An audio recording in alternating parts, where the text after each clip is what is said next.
በጸጥታ ምክንያት ያልተከፈቱ እንደገና ደግሞ በጸጥታ ምክንያት ተጀምረው የተቋረጡ የአንዳንድ ምርጫ ክልሎች ስር የሚገኙ የምርጫ ጣቢያዎች እንደነበሩ ገልጬ ነበረ። በዚህ መሰረት መኮሳቺ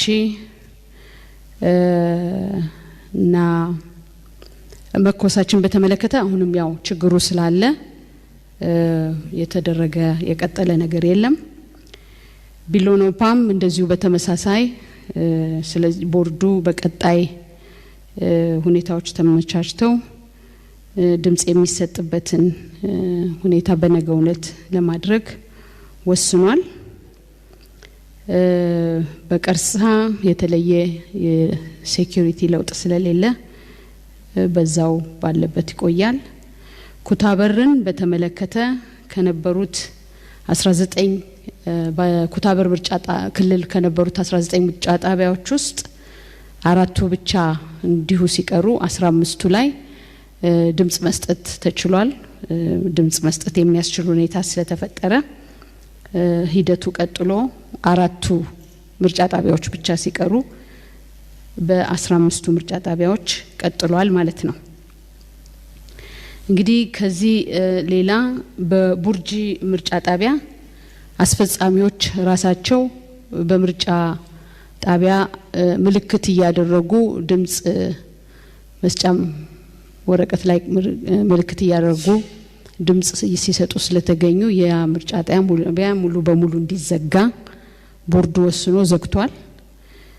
ይሄንን ለፈጸሙት አስፈጻሚዎች ደግሞ በቀጣይ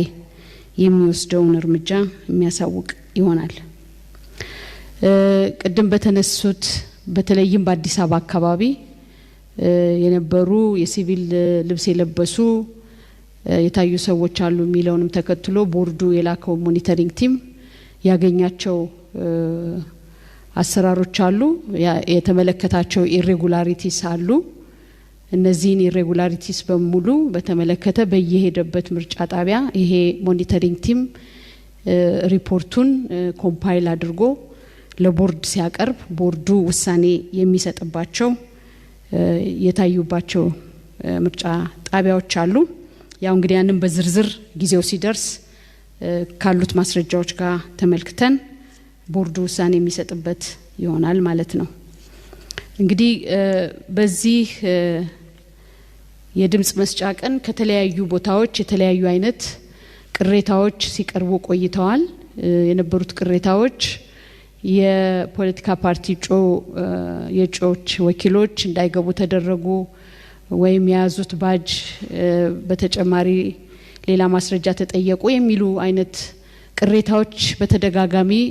ተነስተው ነበር። ይሄንን ግን ቦርዱ ክትትል እያደረገ በተቻለ መጠን እስካሁን ደቂቃ ድረስ ቆጠራ እየተደረገ ባለበት መግባት ያልቻሉ የፓርቲ ወኪሎችን እንዲገቡ እያደረገ በአሁኑ ጊዜ ቆጠራው ስራ በተለያዩ ቦታ እየተሰራ ይገኛል። እንግዲህ ድምጽ መስጠት አፈጻጸሙን በተመለከተ በርከት ባሉት ምርጫ ክልሎችና ምርጫ ጣቢያዎች የድምጽ መስጠት ሂደቱ በጊዜ ላይ የተጠናቀቀው አንዳንድ ጊዜ አንዳንድ ቦታ ላይ በ12 ሰዓት ላይ የተጠናቀቀ አለ፣ አንዳንድ ቦታ ላይ እስከ 2 ሰዓት ድረስ የቆያለ። እንደዚህ እየተንጠባጠበ እስካሁን ድረስ የቆየውና 6 ሰዓትንም ያለፈው አዲስ አበባ ያሉ ምርጫ ክልሎች ናቸው። በእነዚህ በአዲስ አበባ ባሉ ምርጫ ክልሎችም ላይ የቦርዱ የሞኒተሪንግ ቲም አሁንም ድረስ አብሮ እያያቸው እየተከታተላቸው ያሉ ምርጫ ጣቢያዎችና ያው ድምጽ መስጫ ሂደቱ እስከሚጠናቀቅ ድረስ የሚያዩ የቦርዱ ሞኒተሪንግ ቲም በተወሰኑ ጣቢያዎች ሙሉ በሙሉ ማድረስ ስለማይቻል አሉ። እንግዲህ በዚህ ሂደት የተመዘገቡት እስከ 2 ሰዓት ድረስ በመጣው መረጃ ያው እንግዲህ ከየሩቅ ቦታ ነው መረጃ የምንሰበስበው። ጧት በነበረው የጋዜጣ መግለጫ ለመስጠትና ለመግለጽ እንደሞከርኩት ለምሳሌ በሰዳል በዘልማም በነዚህ አካባቢዎች የምንድነው የስልክ ግንኙነት የኢንተርኔት ወይም የኔትወርክ ግንኙነት ስለሌለ እነሱ አካባቢዎች ለምሳሌ ገና ውጤቱ አልተሰበሰበም አንዳንድ ቦታዎች ላይ ውጤት ያልተሰበሰቡበት እንዳሉ ሆነው እስከ 2 ሰዓት ድረስ እስከ ምሽቱ 2 ሰዓት ድረስ በነበረን ዳታ ወደ 40 ሚሊዮን መራጮች ድምጽ ሰጥተዋል ወደ 40 ሚሊዮን የሚጠጉ መራጮች እንግዲህ ይሄ እንዳልኩት በስልክ በቴክስት በተደረጉ የዴስክ ባለሙያዎቻቸው የቦርድ የዴስክ ባለሙያዎች በሰበሰቧቸው መረጃዎች የተገኘ የመራጮች ዳታ ነው ማለት ነው እንግዲህ ከዚህ ውጪ በአሁኑ ጊዜ እንዳልኩት ተንጠልጥሎ ድምጽ መስጫው እስከ 6 ሰዓት ከተራዘመ በኋላ የተወሰነ ቁጥር ያሏቸው ምርጫ ጣቢያዎች ላይ መራጮች ስላሉ መራጮች በብርድ ራሳቸውን ለረጅም ጊዜ በመጠበቅ ሰልፍ ላይ ስላሉ ሰልፍ ላይ ያሉት በሙሉ እስከሚጠናቀቁ አዲስ የሚጨመር አይኖርም ሰልፍ ላይ ያሉት እስከሚጠናቀቁ ድረስ የምርጫ አስፈጻሚዎች የድምጽ መስጠት ሂደቱን እንዲቀጥሉ ቦርዱ አመራር ሰጥቶ ይሄንን የማጠቃለያ ስራ በአዲስ አበባ ምርጫ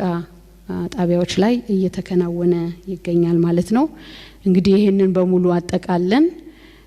ቆጠራ የሚደረጉበትም ደግሞ ቆጠራ ተደርገው በተለይም ቦርዱ አሁን እያጣራ ነው ቆጠራ በሚደረጉባቸው ቦታዎች የፓርቲ ወኪሎች መኖራቸውን እያጣራን ይሄ ቆጠራ ታዛቢዎች የፓርቲ ወኪሎች ባሉበት እንዲደረግ ያበረታታን እንዲሟላ ለማድረግ ጥረት እያደረግን ነው ማለት ነው እንግዲህ በአጠቃላይ ያሁን ያለንበት ደረጃ እስከዚህ ጊዜ ድረስ ይሄ ነው በቀጣይ እንግዲህ ቆጠራው ውጤቱ ዛሬ ተጠቃሎ በሚያድርበት ዛሬ ተጠቃሎ ያድራል ነገር ግን በጣም ዘግይቶና ለቆጠራ በማይመችበት ሁኔታ ከሆነ ደግሞ አዋጁ እንደሚፈቅደው ተቆልፎ ሴፍ በሆነ ቦታ ይቀመጣል በሚቀጥለው ቀን የፓርቲ ወኪሎች አስፈጻሚዎች ባሉበት ያው ሲዘጋ በቃለ ጉባኤ ነው የሚዘጋው ያንን ደግሞ አይተው በቃለ ጉባኤ ከፍተው የቆጠራ ሂደቱ ተከናውኖ ውጤት የሚለጠፍበት ሂደት ይሆናል ማለት ነው እንግዲህ ባጭሩ ያለን መረጃ ነው ስላዳመጣችሁኝ አመሰግናለሁ ጥያቄ ካለ ለመቀበል ፈቃደኛ ነኝ ኢትዮጵያ ከዜጎች የፈለገችውን ሁሉ በፈለገችው ጊዜና ሁኔታ የምታገኝ ሀገር ናት ለሀገራቸው የተጠየቁትን ሁሉ ለመስጠት ወደ ኋላ የማይሉ ዜጎች ስላሏት በእጅጉም ኮርታለች ከአድዋ እስከ ህዳሴ ግድብ ከወገን ለወገን መረዳዳት እስከ አረንጓዴ አሻራ የዜጎችን ተሳትፎ ጠይቃ ከመሻቷ በላይ ተሳክቶላታል ዛሬ የተደገመው ይሄው ነው ኢትዮጵያ ኢትዮጵያዊ ዲሞክራሲን ማንበር በግልጽና ዲሞክራሲያዊ ምርጫ መንግስትን መምረጥ ህገ መንግስታዊነትን ጽኑ መሰረት ማስያዝ ትሻለች ለዚህ ደግሞ 7ኛውን ሀገራዊ ምርጫ እንደ ትልቅ አጋጣሚ መጠቀም አስፈልጓት ነበር በመላሹም ከ54 ሚሊዮን በላይ ዜጎች ለመራጭነት ተመዝግበው የምርጫውን ቀን ሲጠባበቁም ቆይተዋል እነሆ የእናት ሀገር ጥሪን በመቀበል ዜጎች በነቂስ ወጥተው ሲመርጡ ውለው ለሊቱንም አንግተውታል በኢትዮጵያ የምርጫ ታሪክ ዜጎች ለረጅም ሰዓታት ተሰልፈው ድምጽ የሰጡበት ልዩ የምርጫ እለትም ሆኖ አልፏል ምርጫው እንዳይካሄድ ባዳና ባንዳ ተቀናጅተው ያልቆፈሩት ጉድጓድ ያልደረደሩት እንቅፋት አልነበረም ነገር ግን ኢትዮጵያ ለጠራችው ሀገር ወዳድ ኢትዮጵያዊ የማይቻል ነገር አልነበረምና በስኬት ተጠናቋል ኢትዮጵያን በሰላማዊ መንገድ መርጠው ኢትዮጵያ አሸንፋለች የኢትዮጵያን የዲሞክራሲያዊ ምርጫ ጥሪ ተቀብሎ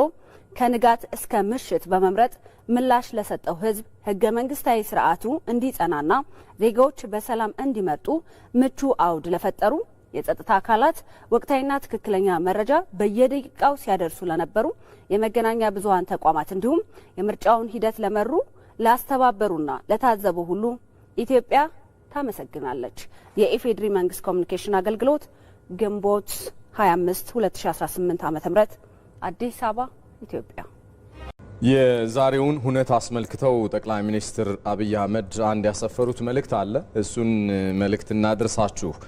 የኢትዮጵያ ህዝብ አስደናቂም ታምረኛም ህዝብ ነው ይላሉ ጠቅላይ ሚኒስትር አብይ አህመድ በማህበራዊ ትስስር ገጻቸው ባሰፈሩት መልእክት። ጠቅላይ ሚኒስትሩ ባሰፈሩት ጽሁፋቸው ህዝባችን የዳበረ ባህል ሀገር ወዳድና የወል መሻቱን መጠበቅ የሚያስችል ህዝብ መሆኑን በዘንድሮ ምርጫ ዳግም ለዓለም አሳይቷል ሲሉ ነው የገለጹት። በዛሬው ታሪካዊ ዕለትም አሉ ጠቅላይ ሚኒስትሩ የሌሊቱ ብርድና ጨለማ ያላስፈራራቸው፣ የቀትሩ ፀሐይና ድንገተኛ ዝናብ ያልበገራቸው፣ ሰርግ፣ ሀዘን፣ ወሊድና ሌሎች ማህበራዊ ሁነቶች ያላገዳቸው፣ ረጃጅም ሰልፎች ያላታከታቸው፣ የአካል ጉዳት ድምፅ ለመስጠት ያልገደባቸው፣ ህመምና እርጅና የሀገር ተስፋን ከማየት ያላገዳቸው፣ የነገ ሀገር ተረካቢ ጨቅላ ልጃቸውን ማዘል ያላደከማቸው፣ ከምንም በላይ የጠላት ጩኸትና ማስፈራሪያ ያላስቆማቸው ዜጎች በብዙ ውጣ ውረዶች መካከል ያሳያችሁት ጽናት ለዲሞክራሲና ለሀገር ህልውና የተከፈለ ነውና ከልብ የመነጨ ምስጋና ይገባቸዋል ብለዋል ጠቅላይ ሚኒስትሩ። ይህንን ህዝብ ማገልገል መታደል ነውና ተመራጮች ያከበራችሁን አክብራችሁ